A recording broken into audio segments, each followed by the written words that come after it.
All right. So if you were in watching part two and you're like, what happened to John? John got disconnected.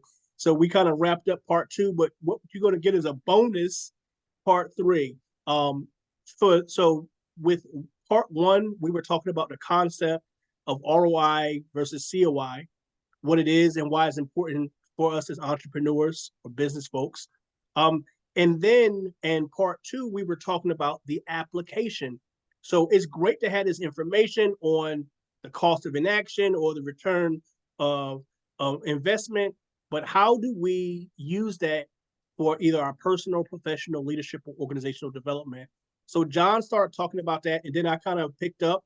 Uh, Really, here is this in this space, John, especially with this bonus, this three, we really want to help folks to start thinking about how to be strategic and intentional in their entrepreneurial endeavors and journey, and how they can use this information to one, develop themselves personally and professionally, also as a leader, and then their organization or their business. So I know you started sharing some of that. Anything else you want to add here that could really help those who are watching this on YouTube and kind of get this information? How can they use this to effectively help them move the needle in terms of their business? The ways that I suggest that people can use this information, the COI, to really help them is, again, the majority of us know what we have to do. We're just not doing it. So if you say to yourself, gee, I got all these big dozen steps I got to do and, all that stuff, a lot of that's going to be overwhelming for you. You may want to take some small steps at a time. You know, the old deal of Rome wasn't built in a day. And it's true about your business.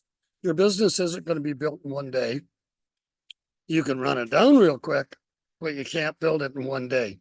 So my suggestion would be for those people is to, if you have to, some of us can take bigger steps than others can't, but do something every day to make your business a little bit better, to do things that can improve you as a person, but also improve your business.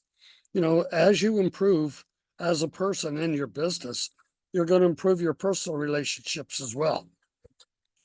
That, as we all know, so many of us can turn out to be workaholics. The family and everything gets put second, third, fourth, somewhere down the line. That business always comes first.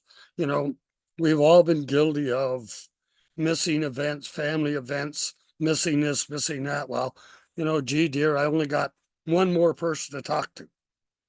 5 hours later, you're still doing it. You're missing the kids' ball games, school plays, whatever. You're missing a lot of family time. So one of the things you can really do that'll help your business, as much as this might sound counterintuitive, is to make sure you're spending quality time with those people you love. It doesn't have to be a 50-50 share. It never will be. But make sure that you've got quality time with them. Because speaking from experience, that cost of inaction cost me a family. I was one of them dumb workaholics, 12, 14, 16 hours a day, 6, 7 days a week. And it cost me a family. Please don't make that mistake. There's more important things in life than just work. Work is very important. You need it. As an entrepreneur, you need it. But the thing is, don't make it an all-consuming deal. There's other areas of your life that cost of inaction can be just as expensive as it is in your business. One of the other things you can all do, again, is take small steps every day. Take small steps. Rather than having 50 goals you want to accomplish, what if you only had 3 or 4? Get those 3 or 4 done and completed every day.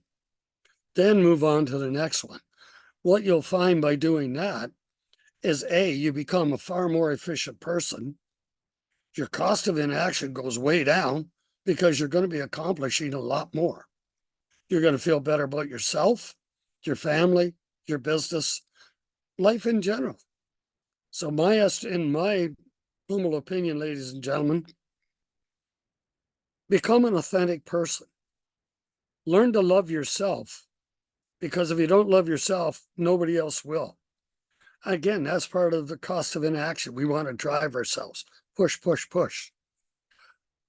We've got to make time for us as well. So there's a whole bunch of different ways this cost of inaction can affect you. So please take a look at your life, your business, and do things appropriately. You'll be happy you did. Thanks, Robert. Thanks, John. Thanks for your transparency as well. Uh, you got cut off and disconnected when I actually shared this in part two, but I talked about maybe journaling for those who do, and for those who don't, maybe consider it. Writing things down. I know a lot of times as a business owner, entrepreneur, in your mind, you have all these ideas of what you can do, what you might do, what it could look like. When you start writing it down, a lot of times it changes because when you actually can see it, when you can see what you're writing, when you think about it, you start looking at the inaction, the cost of it, or what is even the cost of, the return on your investment. What are you investing? Uh, One of the things I added, John, and just to kind of catch you up to what I want to say, a couple of things I shared. I talked about as leaders, how do we invest in the people that we lead, or organizations? How do we not only invest in the folks that are working for us to perform better, but how to be better so that they can perform better. A lot of the things that you talked about. So one of the things that I would share with folks is, again, this channel is focused on personal development, professional development, leadership development, or organizational development. Do things in those four areas intentionally and strategically. It doesn't have to be a lot, like John said, but you do have to do them on purpose. So if you're looking for more strategies, techniques, or methods on, hey, Robert, John, how can I implement some of this information that we talked about over these three videos into a real actionable plan, reach out to us.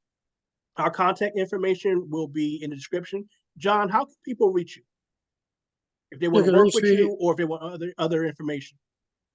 if people are looking for other information, you can reach me at my website at allensmallbusinesscoaching.com. You can email me at allenwwsolutions, SOLUTIONS @gmail.com. You can reach out to me on LinkedIn. I don't know that one off by heart. The other one you can reach me on is Alignable.